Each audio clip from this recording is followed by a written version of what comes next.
बहुत शॉर्ट में बता रही हूँ। सर को ये बताना चाहती हूँ कि 2016 में राष्ट्रीय आय एवं योग्यता आधारित परीक्षा में प्रतिभाग कराने वाला बेसिक शिक्षा विभाग का मेरा पहला विद्यालय है, जिसने राष्ट्रीय आय एवं योग्यता आधारित में लखनऊ जिले से सर्वप्रथम प्रतिभाग करवाया था। उस बार पहली बार जब मैं वहाँ मैनुअल फॉर्म जमा होते थे, अब तो ऑनलाइन हो गए हैं, जब मैं वहाँ जमा करने गई तो उन्होंने मुझसे ये कहा कि बेसिक शिक्षा का, उन्होंने कहा पहली बार बेसिक शिक्षा से फॉर्म आया है। तब मैंने 6 फॉर्म जमा किए थे और एक बच्चा मेरे स्कूल का सेलेक्ट हुआ था और राजकीय जुबली से उस समय 5 बच्चे, लखनऊ जिले से तब 5, अब तो पूरी सीटें फुल हो जाती हैं, तब सबसे पहली बार सिर्फ 6 सीटें। अगली बार हम पूरी तैयारी से कमर कस के गए थे तो मेरे 9 बच्चे सेलेक्ट हुए, फिर 10 बच्चे, यहाँ तक कि कोरोना काल में भी हमारे 8 बच्चे राष्ट्रीय आय योग्यता आधारित, जिसको हमने ऑनलाइन बच्चों को शिक्षा दी थी, इसमें सेलेक्ट हुई। फिर श्रेष्ठा को हमने जाना तो श्रेष्ठा में भी हमारे लखनऊ से वो बच्चे भी है यहाँ पर। 301 रैंक आई थी उस समय लखनऊ जिले से मानसी, जो आज बाल विद्या मंदिर में शिक्षा ग्रहण कर रही है।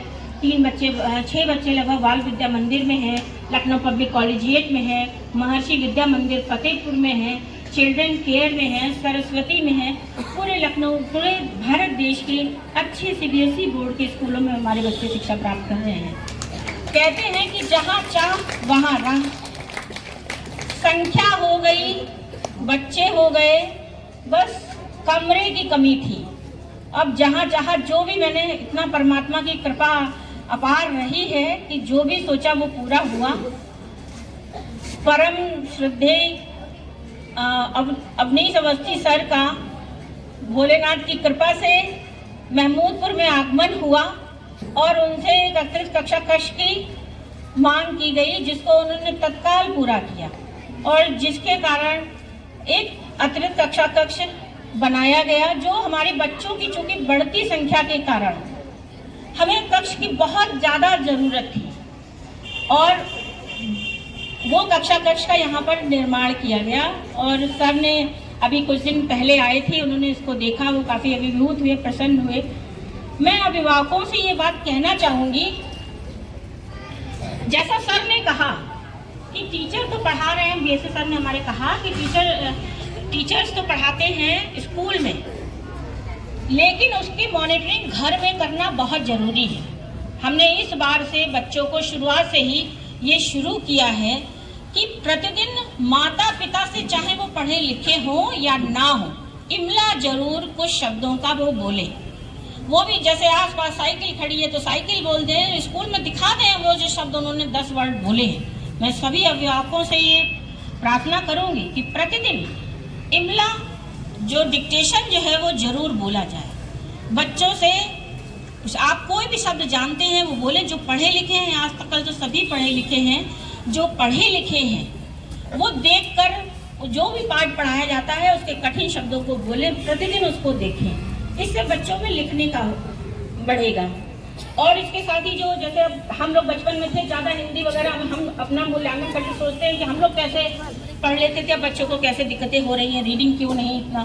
तो हम लोग रास्ते में जो भी बैनर पोस्टर लगे हुए सारी चीज़ें पढ़ते हुए जाते थे, तो नए नए बहुत सारे हमारे पास शब्द हो जाते थे, बहुत सारी चीज़ें सीख जाते थे। आप भी बच्चों को बहुत सारी, मतलब जो कहानी, मोबाइल का प्रयोग कम से कम करवाएं और बच्चों के हाथों में किताबें, कहीं आप घूमने जाएं तो और कुछ की अपेक्षा कोई भी प्रेरणादायक कहानी, कोई भी अच्छी बुक, कोई भी कहानियों की किताबें जो हम लोग बचपन में पढ़ा करते थे वो बच्चों के लिए अवश्य लेकर आए। अलग से कोई किताब जरूर ला कर दें और वो बच्चे पढ़ें, आपको भी पढ़कर सुनाएं क्या पढ़ा, क्या उससे शिक्षा मिली, क्योंकि इससे बच्चों का काफ़ी विकास होगा। तो यहाँ पर जो कक्ष का, यहाँ पर जो भी योजनाएं आती हैं, जो भी चीज़ें हैं, तो गोविंद के द्वारा दिया हुआ है और सब उन्हीं को समर्पित है। तो पूरे मनोयोग से, उसी भावना से यहाँ पर सभी शिक्षक साथी हमारे काम करते हैं, जिसके कारण आज जो संख्या है, जहाँ पर बहुत सारे विद्यालय संख्या से जूझ रहे हैं, कम संख्या है उससे सरकारी विद्यालय जूझ रहे हैं, तो वहीं पर महमूदपुर विद्यालय ने बेसिक शिक्षा विभाग में विश्वसनीयता बनाए रखी है। तो मैं सभी को आश्वासन दिलवाती हूँ कि मेरा विद्यालय इसी तरह से आगे बढ़ता रहेगा और आप सभी का मार्गदर्शन और आशीर्वाद मिलता रहेगा, तो मेरा विद्यालय हमेशा इसी तरह से आगे बढ़ता रहेगा। इन्हीं शब्दों के साथ मैं अपनी वाणी को विराम देती हूँ। धन्यवाद।